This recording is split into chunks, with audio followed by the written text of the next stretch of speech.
하나님 나라는 등잔을 들고 신랑을 맞으러 나간 10처녀와 같다. 5은 미련하고 5은 똑똑했다. 미련한 처녀들은 여분의 기름 없이 등잔만 가져갔다. 똑똑한 처녀들은 등잔에 넣을 기름을 병에 담아 가져갔다. 예정된 시간에 신랑이 오지 않자 그들은 모두 잠이 들었다. 한밤중에 누군가 소리쳤다. 그가 왔다. 신랑이 왔다. 나가서 그를 맞아라. 10처녀는 일어나 등잔을 준비했다. 미련한 처녀들이 똑똑한 처녀들에게 말했다. 우리 등잔이 꺼지려고 하니 기름을 좀 빌려다오. 똑똑한 처녀들이 대답했다. 다 같이 쓰기에는 부족할 것 같으니 가서 사거라.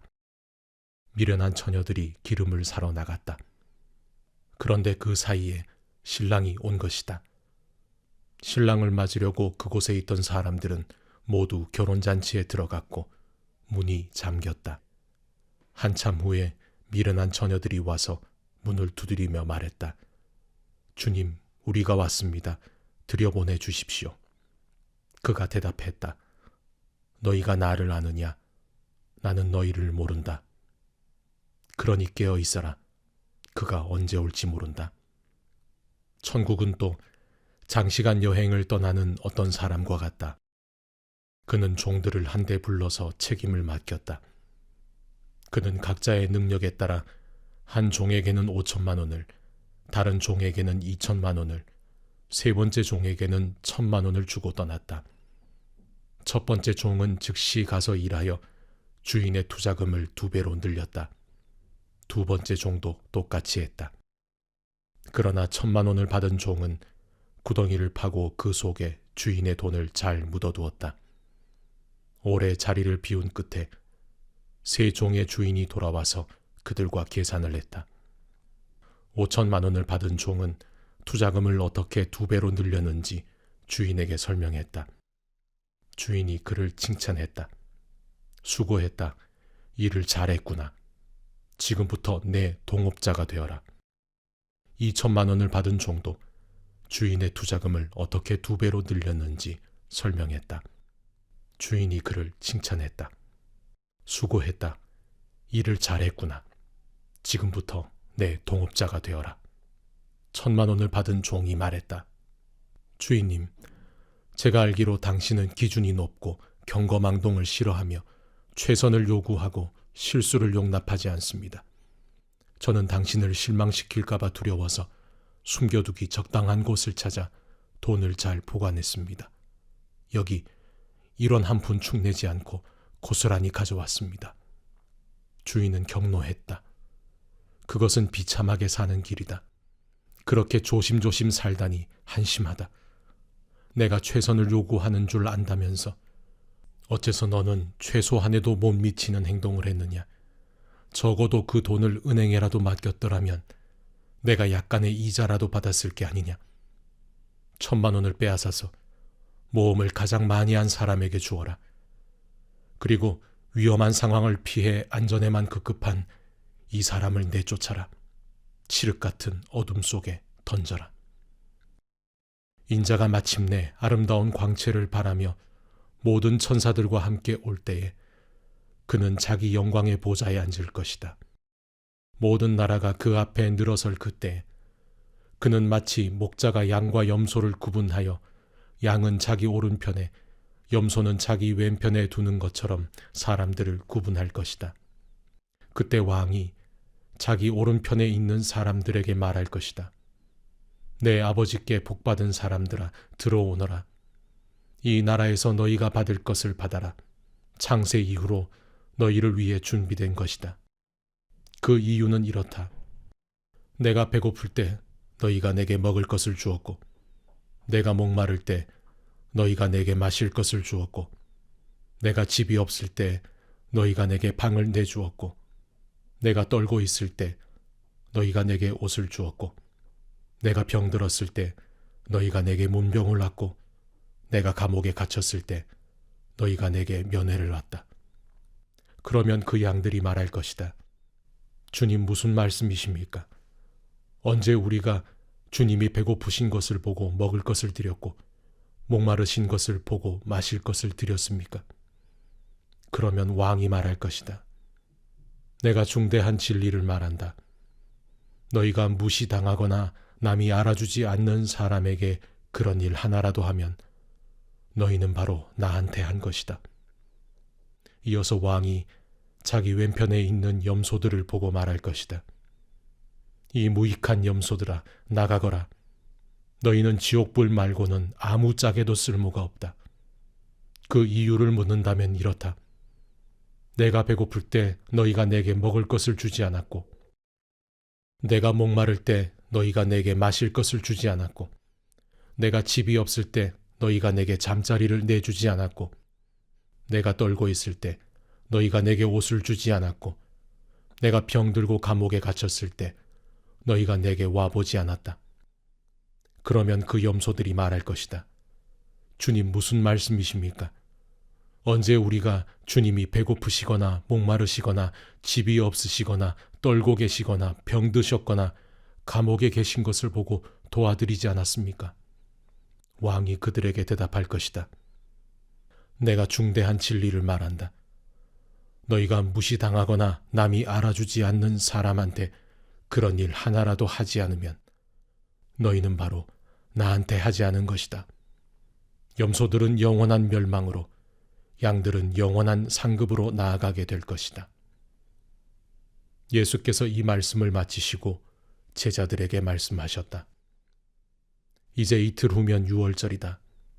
그때 인자가 배반당하고 넘겨져 십자가에 못 박힐 것이다.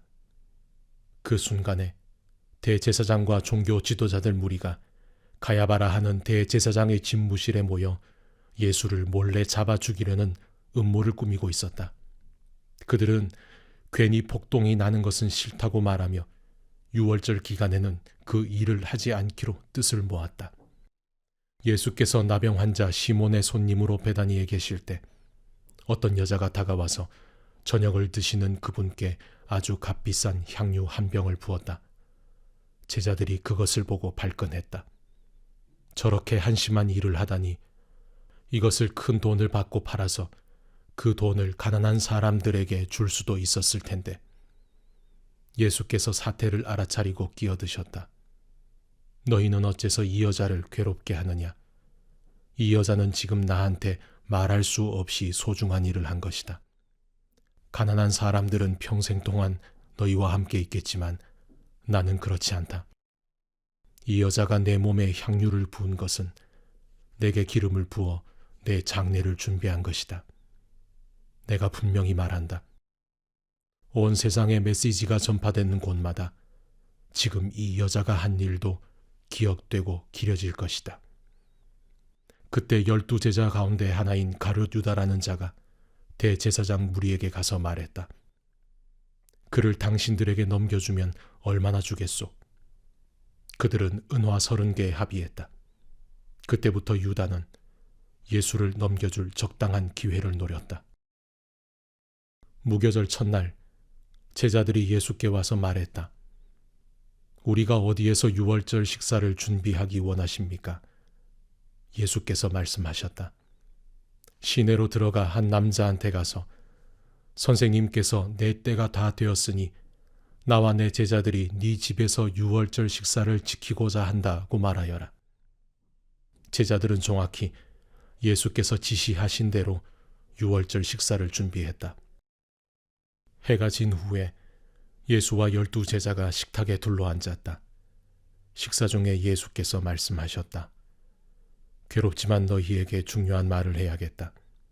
너희 가운데 한 사람이 음모를 꾸미는 세력에게 나를 넘겨줄 것이다. 그들이 소스라치게 놀라서 한 사람씩 돌아가며 묻기 시작했다. 저는 아니겠지요, 주님? 예수께서 대답하셨다. 나를 넘겨줄 사람은 날마다 나와 함께 먹는 사람이고 식탁에서 내게 음식을 건네주는 사람이다. 인자가 배반당하는 것이 성경에 기록되어 있으니 이것이 전혀 뜻밖의 일은 아니다. 그러나 인자를 배반하여 넘겨줄 그 사람은 이 일을 하느니 차라리 태어나지 말았으면 좋았을 것이다. 그때 이미 배반자로 돌아선 유다가 말했다. 랍비님, 저는 아니겠죠.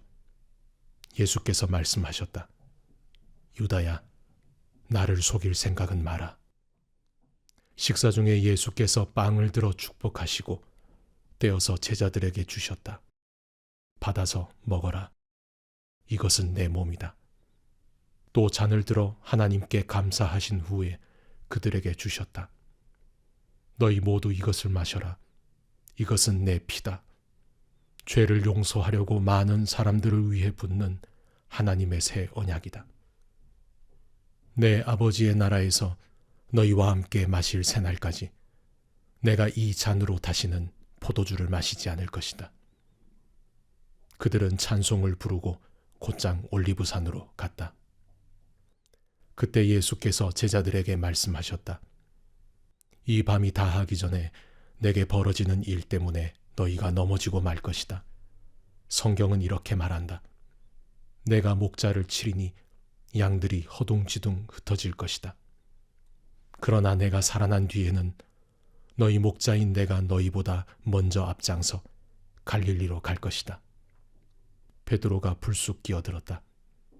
주님 때문에 다른 사람들이 다 넘어진다 해도 저는 그러지 않습니다. 예수께서 말씀하셨다. 너무 자신하지 마라. 바로 오늘 밤 수탉이 새벽을 알리기 전에 네가 나를 3번 부인할 것이다. 베드로가 우겼다. 주님과 함께 죽는 한이 있어도 절대로 주님을 부인하지 않겠습니다. 다른 제자들도 모두 똑같이 말했다. 그러고 나서 예수께서 그들과 함께 겟세마네 동산으로 가서 제자들에게 말씀하셨다. 내가 저기 가서 기도하는 동안에 너희는 여기 있어라. 베드로와 세베대의 2 아들을 데리고 가시면서 예수께서는 심히 괴로워 슬픔에 잠겼다. 예수께서 말씀하셨다. 이 슬픔이 내 생명을 꺾어버리는구나. 여기서 나와 함께 깨어 있어라. 예수께서 조금 더 나아가 얼굴을 땅에 대고 기도하셨다. 내 아버지, 다른 길이 있거든 나를 여기서 벗어나게 해 주십시오. 그러나 내가 원하는 대로 하지 마시고 아버지께서 원하는 대로 행하십시오. 아버지, 아버지께서 원하시는 것이 무엇입니까? 예수께서 돌아와 보니 제자들이 곤히 잠들어 있었다. 예수께서 베드로에게 말씀하셨다.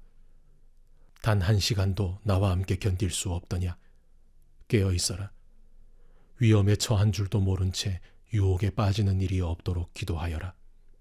너는 하나님 안에서 무엇이든 열심히 할 각오가 되어 있다만 한편으로는 난로가에 잠든 늙은 개처럼 나른하구나. 예수께서 2번째로 그들을 떠나서 다시 기도하셨다. 내 아버지, 이 잔을 마지막 한 방울까지 마시는 것 외에 다른 길이 없다면 나는 각오가 되어 있습니다. 아버지 방법대로 하십시오. 예수께서 돌아와 보니 이번에도 제자들이 곤히 잠들어 있었다. 도저히 눈이 떠지지 않았던 것이다. 예수께서 이번에는 그들을 자도록 두시고 3번째로 가서 기도하시되 똑같은 말씀으로 마지막으로 한 번 더 기도하셨다. 예수께서 돌아와 말씀하셨다. 밤새도록 자려느냐? 내 때가 되었다. 인자가 죄인들의 손에 넘어간다. 일어나거라. 가자. 나를 배반할 자가 왔다. 예수의 입에서 그 말이 채 떨어지기가 무섭게 12제자 가운데 하나인 유다가 나타났다. 그 곁에는 대제사장과 종교 지도자들이 보낸 무리가 칼과 몽둥이를 들고 함께 있었다. 배반자는 그들과 암호를 짜두었다. 내가 입맞추는 사람이 바로 그자니 그를 잡으시오. 그는 곧장 예수께 가서 랍비님 안녕하십니까? 하고 인사하며 그분께 입을 맞추었다. 예수께서 말씀하셨다. 친구여, 이 무슨 짓이냐? 그러자 무리가 달려들어 그분을 붙잡아 거칠게 다루었다. 예수와 함께 있던 사람들 가운데 하나가 칼을 뽑아 휘둘러서 대제사장의 종의 귀를 잘라버렸다. 예수께서 말씀하셨다. 그 칼을 도로 꽂아라. 칼을 쓰는 자는 다 칼로 망하는 법이다. 내가 당장이라도 내 아버지께 청하여서 전투 태세를 갖춘 12중대를 여기로 오게 할 수 있다는 것을 너희는 모르느냐. 하지만 내가 그렇게 하면 이런 일이 일어나야 한다고 한 성경 말씀이 어떻게 이루어지겠느냐. 그런 다음 예수께서 무리에게 말씀하셨다. 내가 위험한 범죄자라도 되는 것처럼 칼과 몽둥이로 나를 잡으러 오다니 이게 무슨 짓이냐. 내가 날마다 성전에 앉아서 가르쳤지만 너희는 내게 손 하나 대지 않았다. 너희가 이렇게 한 것은 예언자의 글을 확증하고 성취하기 위해서다. 그때 제자들이 모두 황급히 달아났다. 예수를 잡은 무리가 그분을 대제사장 가야바 앞으로 끌고 갔다. 거기에 종교학자와 지도자들이 모여 있었다. 그들이 대제사장의 안뜰에 이를 때까지 베드로는 안전한 거리를 두고 뒤따라갔다. 그는 하인들 틈에 슬며시 섞여서 일이 어떻게 되는지 지켜보았다. 대제사장들은 예수께 사형을 선고하기 위해 유대의회와 공모해 그분을 고발할 죄목을 꾸며내려고 했다. 그러나 많은 사람들이 나서서 줄줄이 거짓 증언을 내놓는데도 믿을 만한 것이 하나도 없었다. 마침내 두 사람이 나와서 이렇게 고발했다. 그는 내가 하나님의 성전을 헐고 사흘 만에 다시 지을 수 있다고 했습니다. 대제사장이 일어서서 말했다. 이 증언에 대해 너는 뭐라고 말하겠느냐? 예수께서 침묵하셨다. 그러자 대제사장이 말했다. 내가 살아계신 하나님의 권세로 너에게 명한다. 네가 하나님의 아들이냐 메시아인지 말하여라. 예수께서 짧게 말씀하셨다. 네가 그렇게 말했다. 그러나 그것이 전부가 아니다. 조만간 네 눈으로 직접 보게 될 것이다. 전능하신 분의 오른편에 앉은 인자가 하늘구름을 타고 올 것이다. 그 말에 대제사장이 흥분해서 자기 옷을 찢으며 소리쳤다. 이 자가 하나님을 모독했소. 그를 고발할 증인이 무슨 필요가 있겠소. 그가 하나님을 모독하는 것을 여러분이 다 들었소. 여러분은 이 신성 모독을 그냥 두고 볼 셈이요. 그들이 일제히 말했다. 사형입니다. 그 정도라면 사형 선고가 마땅합니다. 그러자 사람들이 예수의 얼굴에 침을 뱉고 그분을 주먹으로 쳤다. 그들은 그분을 때리면서 조롱했다. 예언해봐라 메시아야. 이번에 너를 친 사람이 누구냐? 그동안 베드로는 안뜰에 앉아 있었다. 한 여종이 그에게 다가와서 말했다. 당신도 갈릴리 사람 예수와 함께 있지 않았나요? 그곳에 있는 모든 사람 앞에서 베드로는 부인했다. 당신이 무슨 말을 하는지 모르겠소. 그가 문 쪽을 가니 또 다른 사람이 옆에 있는 사람들에게 말했다. 이 사람도 나사렛 예수와 함께 있었소. 베드로는 다시 한번 부인하며 맹세까지 더했다. 맹세하지만 나는 그 사람을 본 적도 없소. 잠시 후에 몇몇 구경꾼들이 베드로에게 다가왔다. 너도 그들 가운데 하나가 틀림없다. 네 사투리를 보면 안다. 그러자 베드로는 너무 두려워서 저주하며 말했다. 나는 그 사람을 모르오. 바로 그때 수탉이 울었다. 베드로는 수탉이 울기 전에 네가 나를 3번 부인할 것이다 라고 하신 예수님의 말씀이 생각났다. 그는 밖으로 나가서 하염없이 흐느껴 울고 또 울었다.